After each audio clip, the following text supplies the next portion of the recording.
나와 함께 여호와를 광대하시다 하며 함께 그의 이름을 높이세. 내 영혼이 여호와를 자랑하리니 곤고한 자들이 이를 듣고 기뻐하리로다. 이스라엘아 들으라.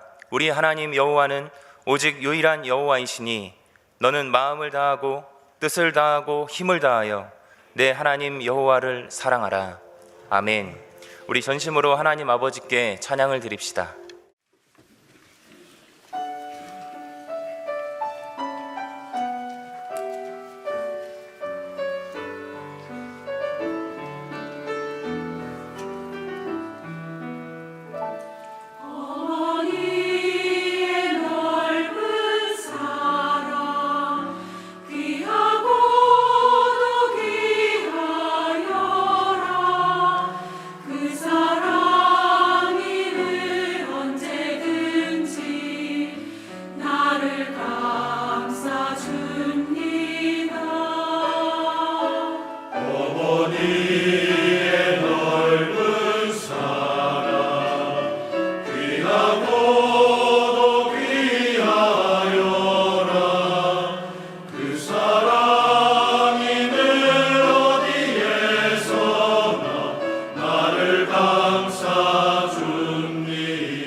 이제 우리 하나님의 말씀을 함께 욥기서 15장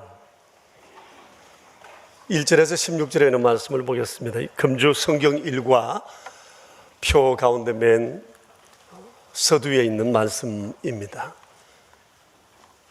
이제 우리 함께 욥기서 15장 1절에서 16절에 있는 말씀을 함께 받들어 읽겠습니다. 대만 사람 엘리바스가 대답하여 이르되 지혜로운 자가 어찌 헛된 지식으로 대답하겠느냐. 어찌 동풍을 그의 복부에 채우겠느냐? 어찌 도움이 되지 않은 이야기 무익한 말로 변론하겠느냐? 참으로 내가 하나님 경외하는 일을 그만두어 하나님 앞에 목도하기를 거치게 하는구나. 내 죄악이 내 입을 가르치나니 내가 간사한 자의 혀를 좋아하는구나. 너를 정죄한 자는 내가 아니요 내 입이라. 내 입술이 내게 불리하게 정언하느니라. 내가 제일 먼저 난 사람이냐? 산들이 있기 전에 내가 출생하였느냐? 하나님의 오묘하심을 내가 들었느냐? 지혜를 홀로 가졌느냐? 내가 아는 것을 우리가 알지 못하는 것이 무엇이냐? 내가 깨달은 것을 우리가 소유하지 못한 것이 무엇이냐? 우리 중에는 머리가 흰 사람도 있고 연로한 사람도 있고 내 아버지보다 나이가 많은 사람도 있느니라. 하나님의 위로와 은밀하게 하시는 말씀이 내게 작은 것이냐?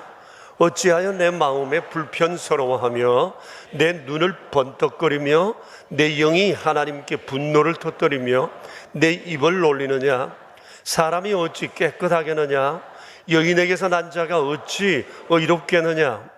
하나님은 거룩한 자들을 믿지 아니하시나니 하늘에서라도 그가 보시기에 부정하거든. 하물며 악을 저지르기를 물마심같이 하는 가정하고 부패한 사람을 용납하시겠느냐. 아멘. 오늘은 욥기서를 통해서 은혜를 나누려고 합니다. 욥기서에 큰 주제가 있습니다. 사람의 왜 고난을 당하는가? 의인도 고난을 당하는가라고 하는 겁니다. 그런데 이와 함께 욥기서가 깔고 있는 또 대전제가 하나 있습니다.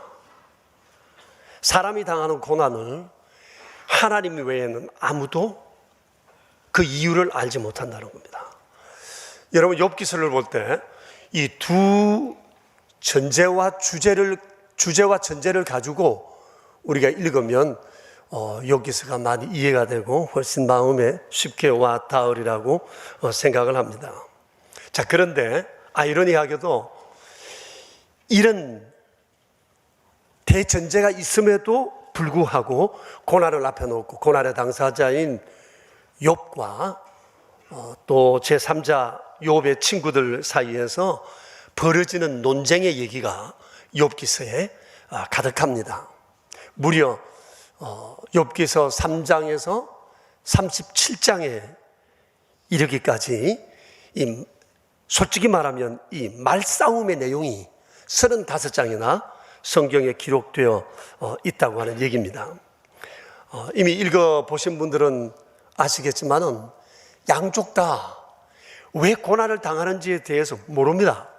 모르면서도 억척과 추측을 통해서 끊임없이 이 말싸움을 이어갔다고 하는 겁니다. 그런데 제가 이 욥기서를 보면서 하나 궁금한 게 생겼습니다. 하나님께서는 왜 이 말싸움을 성경에 기록해 뒀을까?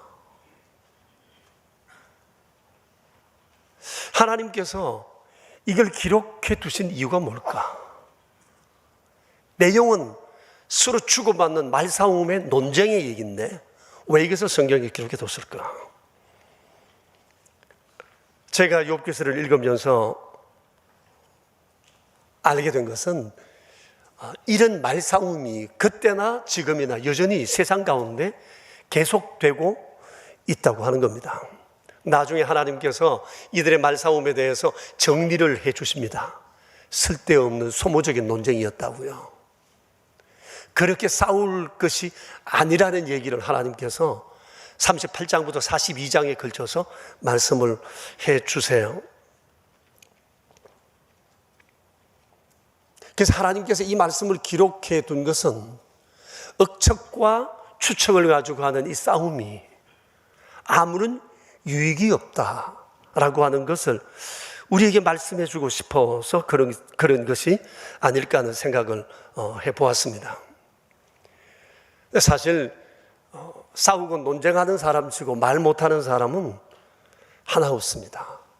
한결같이 똑똑하고 논리적이고 수사하게 아주 뛰어납니다. 이 욥기서를 읽어보신 분들은 아시겠지만은 사용하는 단어와 문장이 굉장히 수려해요. 우리가 평소에 정말 사용했으면 싶은 아주 멋들어진 그런 삶의 구절들이 많이 나와요. 세계 문학계에서는 욥기서를 문학책으로 봤을 때 이것은 세계 최고의 고전에 해당한다고 할 만큼 욥기서는 굉장히 뛰어납니다. 그러니 말싸움을 하는데 고도의 지성과 논리를 가지고 수사를 동원해서 싸웠다는 그런 얘기입니다. 근데 그들이 싸운 수많은 말들 중에 딱 없는 게 하나 있어요. 그게 공감입니다. 굉장히 많은 말이 있었어요. 대단한 말, 똑똑한 말, 아주 논리적인 말들이 쫙 깔려 있는데 분위기나 말에서 전혀 감지할 수 없는 것, 빠진 것 하나가 있는데 그게 바로 공감이라는 거예요. 공감. 여러분들이 공감이 뭐죠? 공감이란 다른 사람의 입장과 처지에 서서 그를 생각하는 거죠. 그의 형편과 말에 맞장구 쳐주고 감사 안고 얼싸 안는 것, 이것을 공감이라고 말할 수가 있습니다. 사실 생각해 보면 우리가 살아가는 세상에 정말 필요한 것이 있는데 그게 공감입니다. 공감을 받으면서 많이 자란 사람은 살아가면서 사람에 대해서, 상황에 대해서 계속 공감하며 살지만 평소에 공감을 받지 못하고 산 사람은 이렇게 오늘 성경에 나오는 것처럼 굉장히 논쟁적이고 옳고 그름에 대해서만 분명하게 따지려고 하는 그런 성향이 굉장히 강하다고 하는 거예요. 우리가 구원받은 것은 죄인된 우리에 대한 하나님의 공감이 이루어낸 결정체라고 말할 수가 있어요.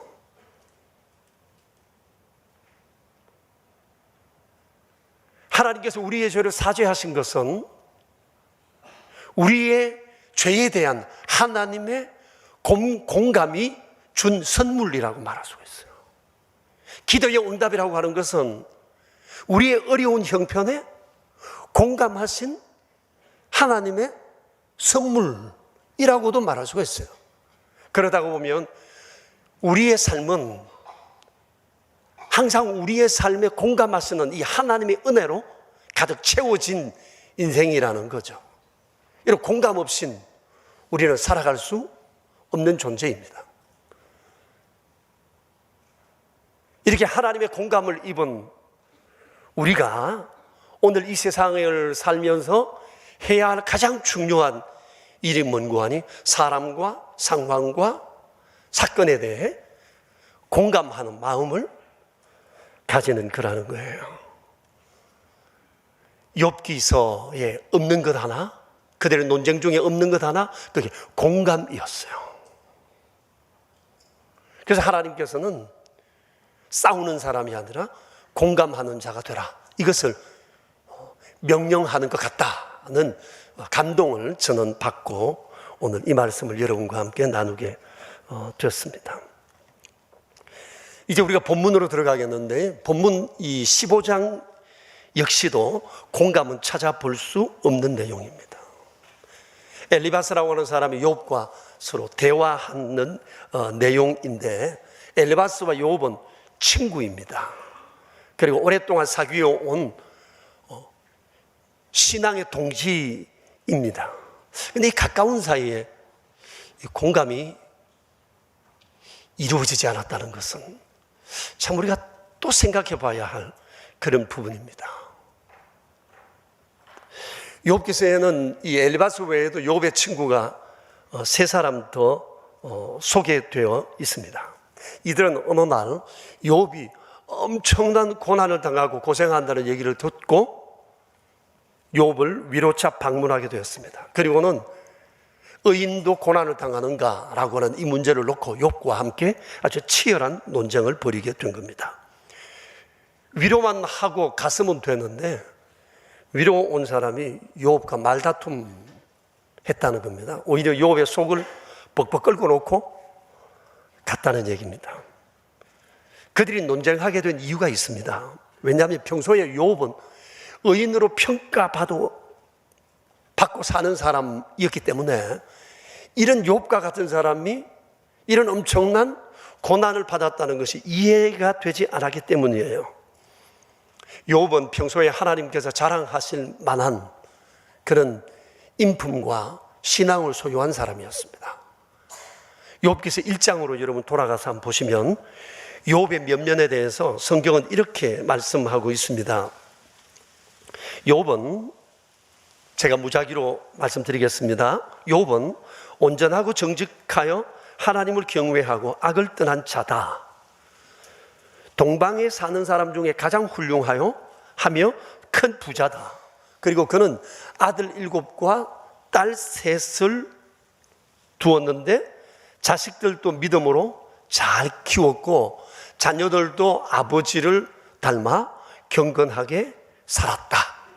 이게 욥과 욥의 가정에 대한 얘기입니다.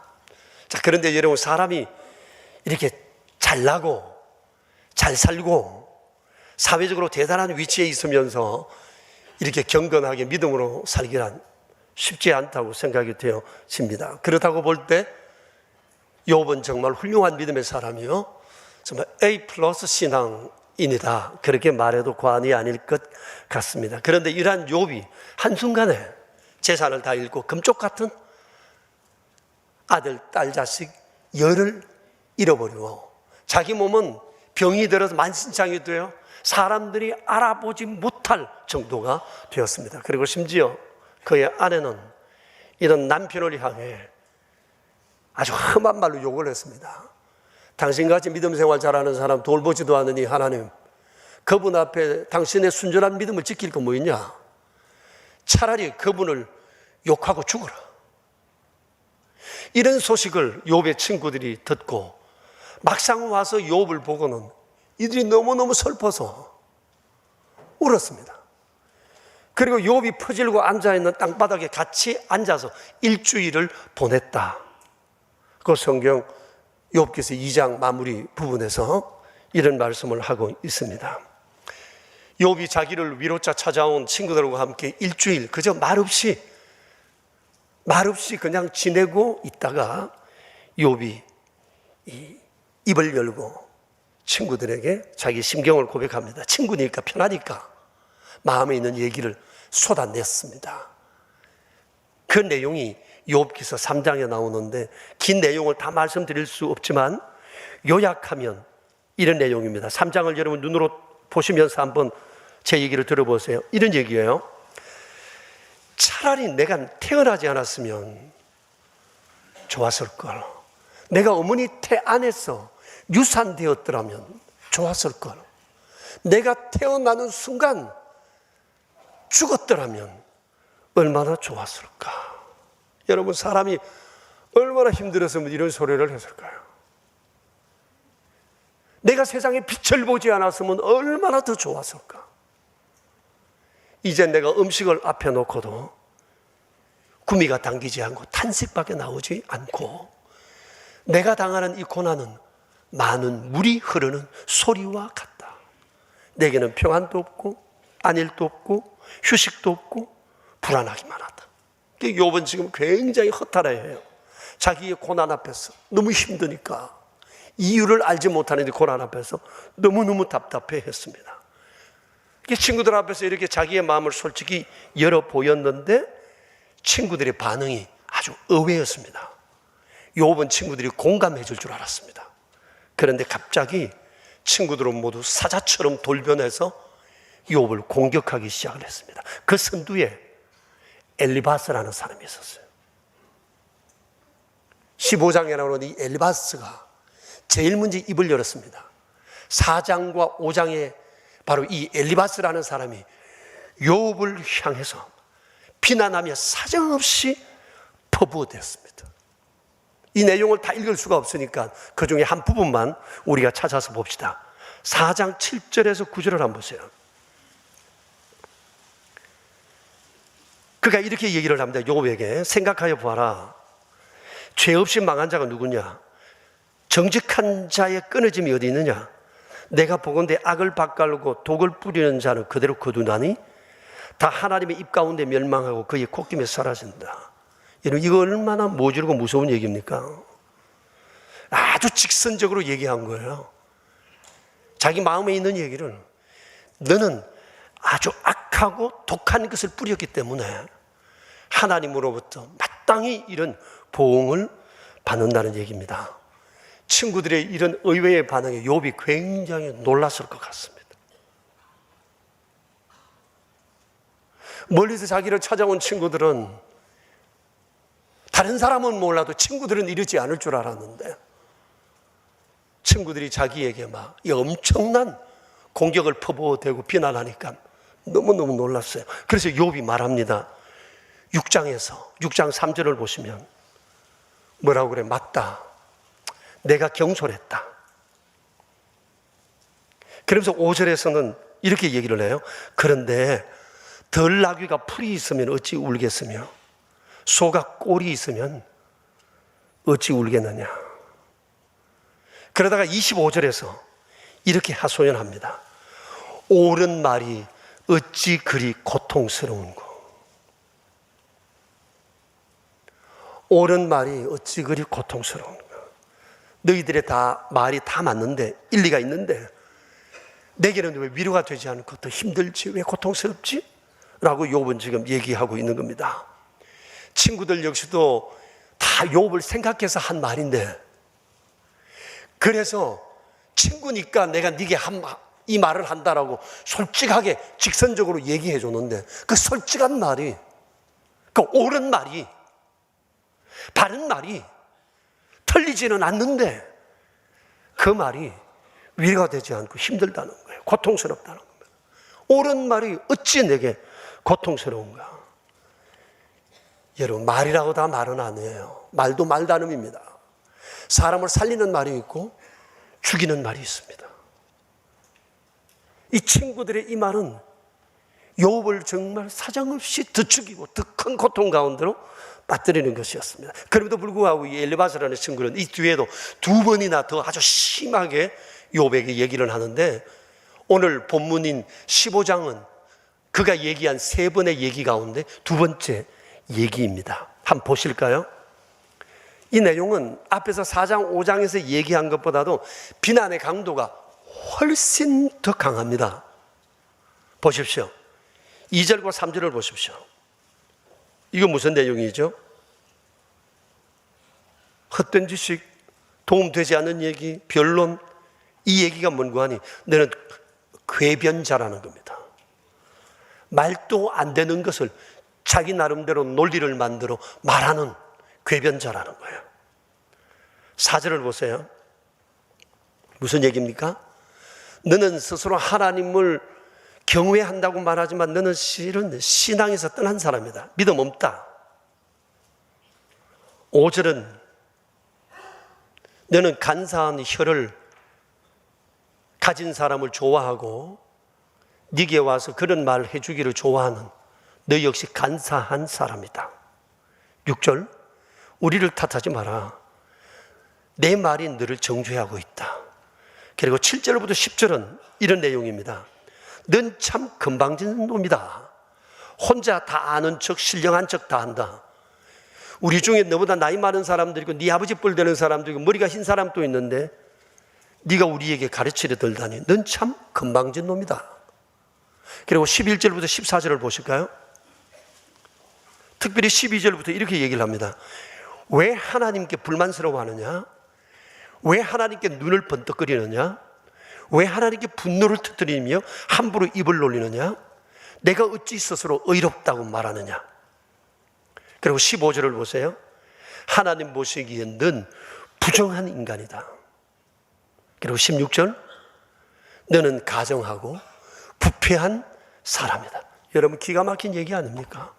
이거 위로하러 온 사람이 할 말입니까, 이게? 그는 지금 욥의 고통을 더 극대화합니다. 마치 상처에 소금을 뿌리는 격이에요. 그래서 욥이 말마다 옳은데, 말은 옳은데 너무 아프다고 얘기한 겁니다. 이 엘리바스라는 사람은 자기 잣대로 이 모든 것을 바라옵니다. 하나님 생각과 사랑 상관없어요.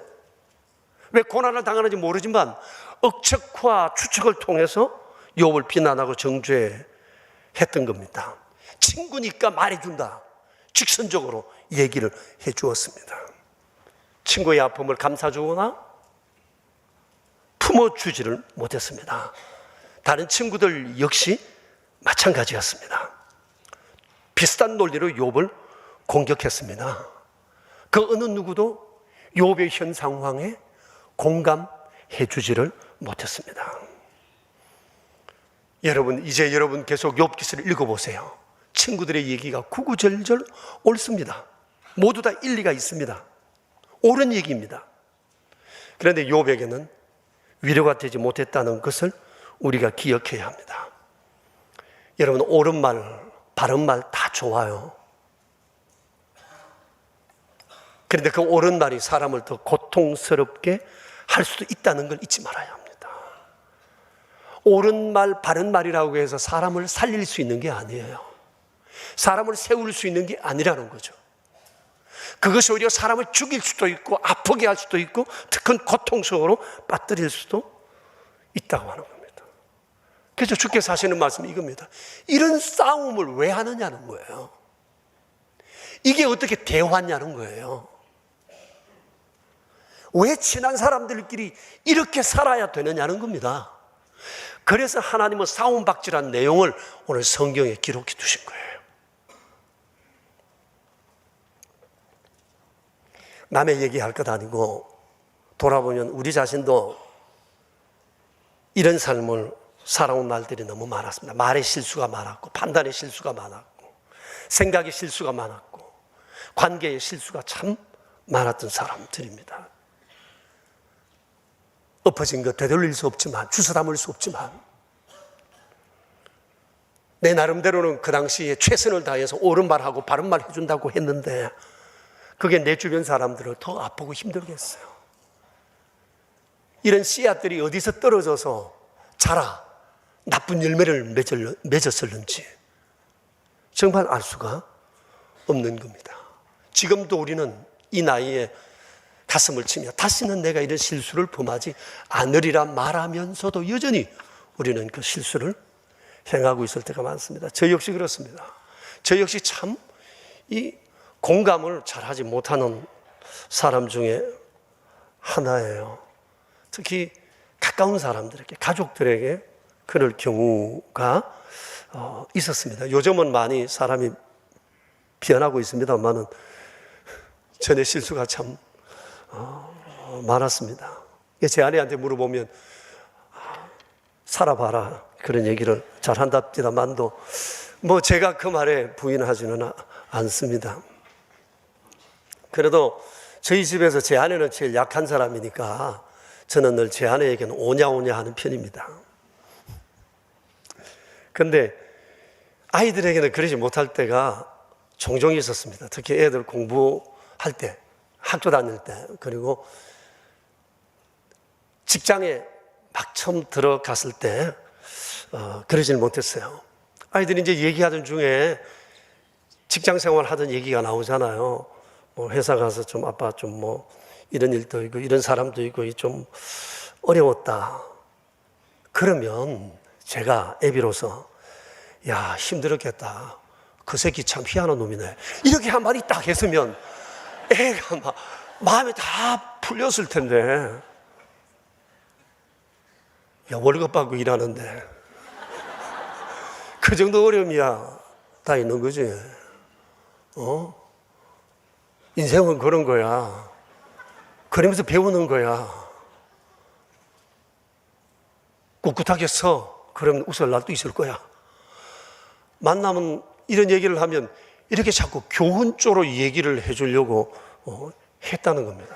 한 번은 애가 울면서 얘기하더라고요. 내가 몰라서 그런 게 아닌데 아빠한테 그냥 내 사정을 얘기했을 뿐이에요. 근데 아빠 왜 공감해 주지 않느냐는 거예요. 그래서 내가 그때 엄청나게 충격을 먹고요. 그때부터는 애들에게 대해서 많이 공감하려고 이렇게 노력을 해요. 아마 우리 아이들이 마음이 너그러워서 저를 봐줘서 그렇지, 안 그랬으면 우리 집도 맨날 싸웠을 것 같다는 그런 생각이 들어요. 어떻게 여러분 가정은 다 안녕하세요? 괜찮아요? 부부지간에, 부모와 자녀 간에 뭐 문제 없는지 모르겠습니다. 지난주에 제가 라디오 방송을 들었는데 어느 대학교 총장님의 얘기였어요. 이분이 전라도 아주 시골에 아주 가난한 농부였던 것 같아요. 이렇게 아버지가. 그 집의 재산 목록 제1호가 돼지였다고 그랬으니까, 돼지 한 마리였다고 그랬으니까 얼마나 가난한지 알겠죠. 땅도 없이 변장 붙여 사는 그런 아버지였어요. 이 아버지가 공부도 못했어요. 글도 몰라요. 그런데 이런 집의 자식으로 태어나면서 아버지의 일을 돕고 이러다 보니까 이 자식도 공부도 못한 채 학교 가도 공부도 뭐 뒤떨어진 채 이렇게 자라나 봅니다. 근데 어느 때 5학년 때인가 성적표를 받았는데 반에서 꼴등이더랍니다. 57등. 이걸 아버지한테 보여드리기가 너무 송구스러워서 통신표를 1등으로 고쳤답니다. 그리고 1등으로 고쳐가지고 이걸 가지고 아버지한테 내밀고는 막 그 길로만 내뺐대요. 그런데 드디어 일이 터지고 말았어요. 아버지가 동네에 나와가지고 친구들한테 내 아들 반에서 1등 했다고 자랑한 겁니다. 그리고 내 아들 내가 이제 지켜볼 거요. 그랬는데 이 얘기를 듣던 친구들이 야, 그놈 공부 안 한다더만 큰일 했네. 그러면 돼지 잡아야지. 그래가지고 그날 아버지가 한 마리 있던 돼지를 잡았답니다. 근데 이 아들이 밖에 나갔다가 들어와서 보니까 아버지 친구들이 모여가지고 집에 돼지 파티가 열린 겁니다. 이걸 보고는 아들이 막 눈이 뒤집혔어요. 우리 집에 한 마리밖에 없는 돼지인데 저걸 아버지가 자기 1등 했다고 잡았다는 겁니다. 그래가 나가던 인간 살 이유가 없다 하고 강물에 뛰어들어가지고 죽으려고 했대요. 그래 강물에 뛰어들었는데 이제는 공부도 못하는 놈이 거짓말까지 하고 집안 재산 다 털어먹고 이래가지고 내가 이게 살아서 뭐 하겠나 하고는 막 자기 주먹으로 막 자기 머리를 막 치고 막 엉엉 울었대요. 죽지 못하고 다시 살았는데 그날 정신 차려가지고 이 사람이 대학 교수가 됐어요. 그런데 어느 날 이 아들 교수가 자기 아이를 데리고 자기 아버지를 찾아보러 갔대요. 가서 아버지한테 그런 고백을 했답니다. 아버지 실은 제가 그때요 1등한 게 아니고요. 그러니까 아버지가 손자를 치면서 내 다 알고 있다 조용히 해라 네 아들 들을라 그러더라. 아버지가 아무리 일자 무식이라도 57등을 1등으로 고친 걸 그걸 모르겠습니까? 그런데 이 아버지가 얼마나 지혜로운 아버지예요. 감사주고 안아준 그 공감이 이 아들을 대학 총장 만든 거다 아닌가라고 하는 겁니다. 만일 그때 아버지가 옳고 그런 것만 가지고 자식을 보았다면 얘가 57등에서 56등을 했을지는 몰라도 이 아들의 오늘은 없었을 거라고 생각이 되어져요. 자, 우리가 살아가면서 수많은 관계를 하고 살아가요. 가정에서는 가족들끼리, 친구끼리 뭐 이런 관계를 하고 살아가는데 이 관계라는 측면에서 보면 말이 참 중요해요. 그런데 우리는 관계 속에서 늘 옳은 말, 바른 말을 해주려는 의지가 너무 강해요. 그 충성도가 커요. 그런데 이 옳은 말, 바른 말이 관계를 반드시 살리는 관계로 만드는 것은 아니라고 하는 거예요. 그러니까 옳은 말인데 너무 아파요. 힘이 들어요. 고통스러워요. 그래서 그 옳은 말이, 바른 말이 사람을 죽일 수도 있고 때로는 무식한 아버지의 이런 행동이 사람을 살릴 수도 있다고 하는 겁니다. 그러니 우리가 살아가면서 참으로 중요한 건 이 공감인 것 같습니다. 사람이 누가 모르겠어요. 공감은 뭐냐? 공감은 그의 처지에 서서 그를 이해하는 겁니다. 그리고 그의 말과 그의 행동에 맞장구 쳐주는 겁니다. 그리고 감사 안고 얼싸 안는 겁니다. 이게 공감이죠. 이게 우리의 가정에, 우리 교회 안에, 우리 사회에 있어야 되지 않겠어요? 근데 우리는 공감의 훈련이 잘 안 되어 있어요. 어렸을 때부터 항상 옳고 그른 것, 자기 논리, 자기 의의가 너무 강해서 항상 옳으냐 그러냐는 이 분법 속에서 살 때가 우리에겐 굉장히 많습니다. 공감이 참 부족해요.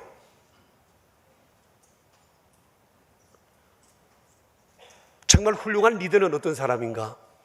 공감을 잘하는 사람이다 라고 하는 것이 리더십에서도 이렇게 정의된 바예요. 가정 안에서 훌륭한 아빠, 훌륭한 엄마는 누구냐? 공감 잘하는 아빠, 엄마예요. 똑같은 친구 사이에도 누가 리더냐?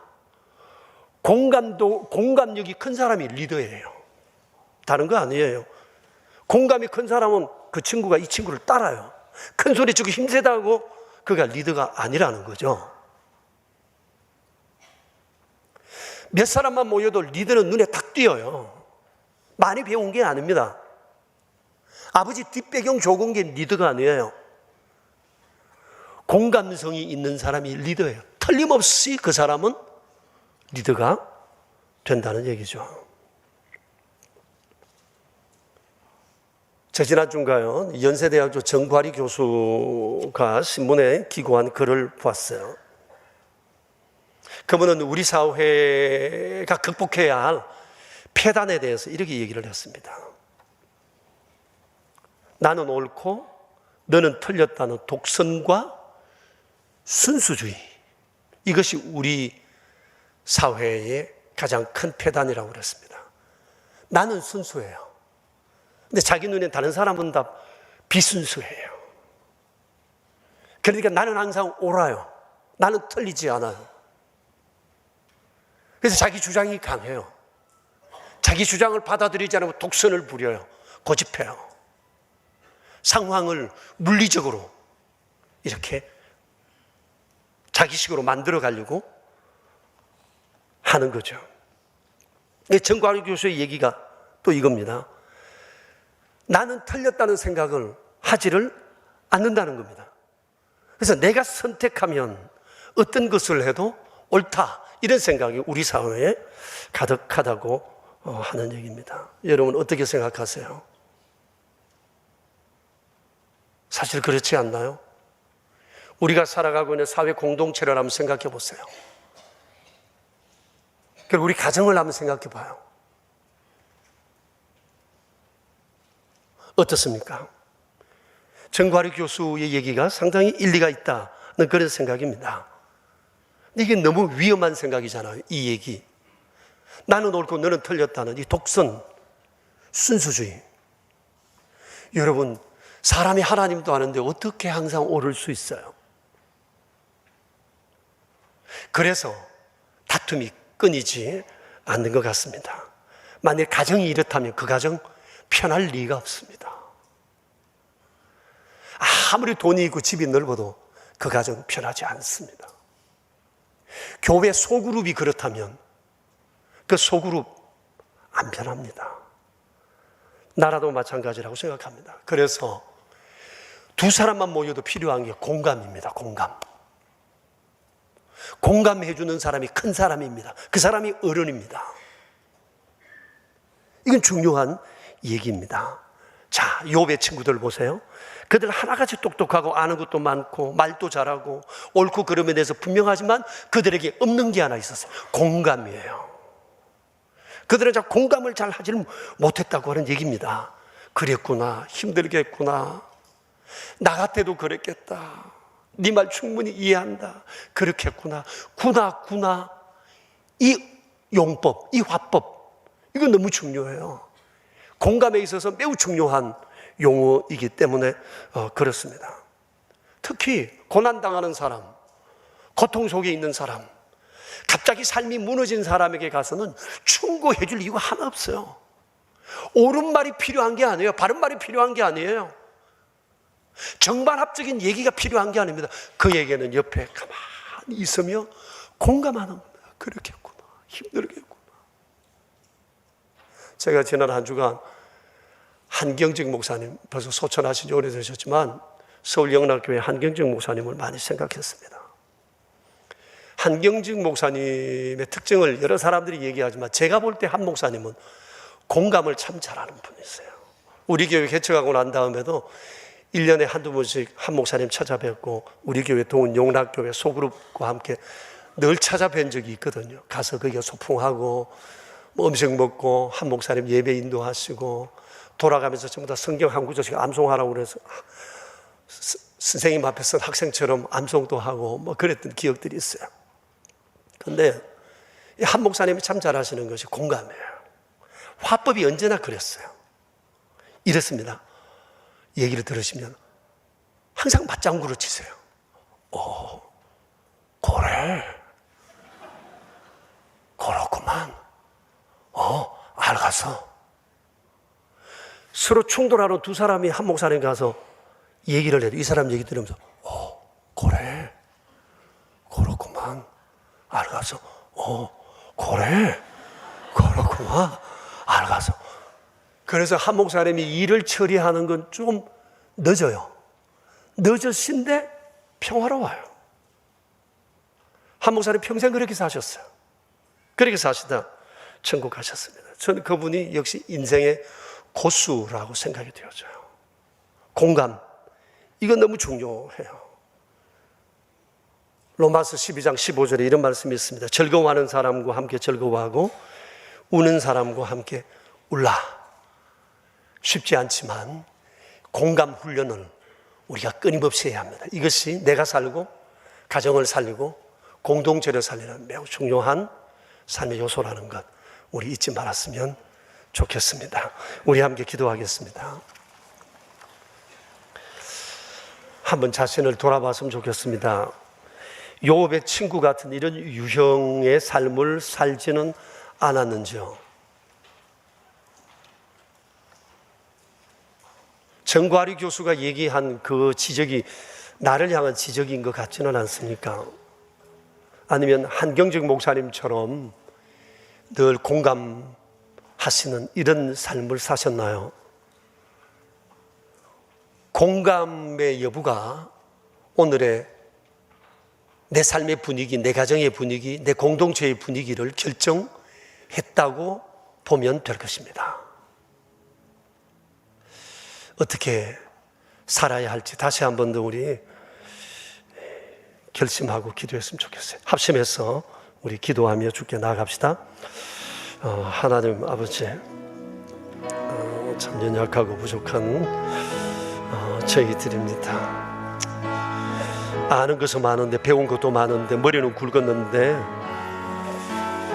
경우의 수도 아는데 우리에게 참 부족한 것이 공감입니다. 나는 순수하다는 이 생각, 순수주의, 이것이 다른 사람을 비난하고 비판하고 아프게 했던 적도 많았습니다. 하나님 아버지,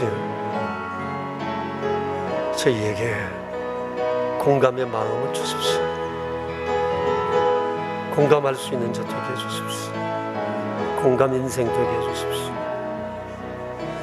주님,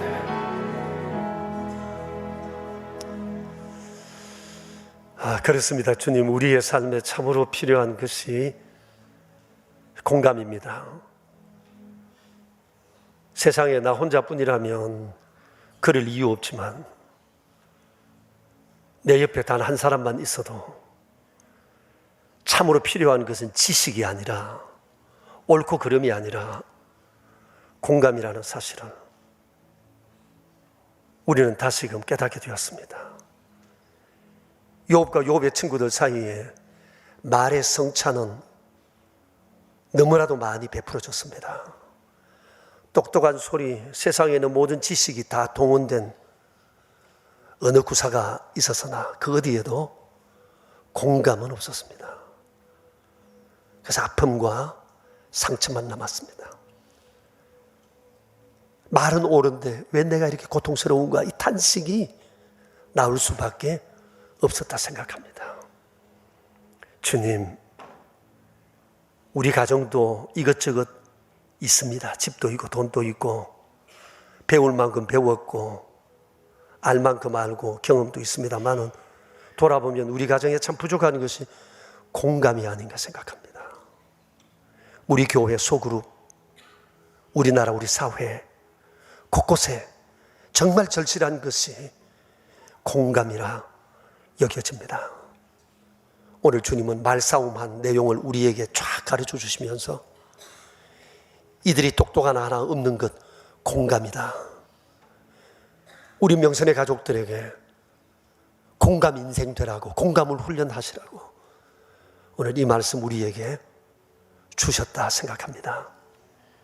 주님, 저희들의 부족한 것 제대로 하시네 용서해 주시고 주께서 저희들에게 베풀어 주신 그 아름다운 공감의 그 삶을 저희도 살아갈 수 있도록 도와주시옵소서. 우리 구주 예수 그리스도 이름으로 기도합니다. 아멘. 저희를 공감하시고 죄 가운데 부르시며 여전히 연약하고 허물진 가운데 있으나 여전히 우리의 상황에 공감하시고 때를 따라 필요한 것을 채워주시는 자비로우신 주의 은총을 감사드립니다. 저희들의 삶에 모든 것이 다 있어도 참 부족한 것 공감, 이에 대해 오늘 아침 저희에게 말씀해 주신 하나님 아버지 감사드립니다. 마음에 다시 새롭게 새기며 주님 앞에 예배하며 또 이 시간 귀한 예물 드림으로 인해 주님 앞에 축복하며 기도합니다. 자비로우신 아버지, 모든 것이 다 주님의 것입니다. 정성껏 구별하여 주께 드린 이 귀한 11조 예물, 온전함으로 드린 이 손길들 위에 주께서 은총을 더하여 주소서. 세상 사는 날 동안 삶의 여러 계획들을 풍성한 열매로 채워주시고 감사한 일을 기억하고 감사 예물로 드리고 주정 헌금과 오른손 헌금과 완달라 선교 헌금으로 구별하여 드린 손길들, 사랑의 식탁을 마련한 손길들마다 기억해 주셔서 풍성한 은혜, 주님의 축복의 통로로 아름다운 인생의 유종임이 거둘 수 있도록 늘 함께하여 주시옵소서.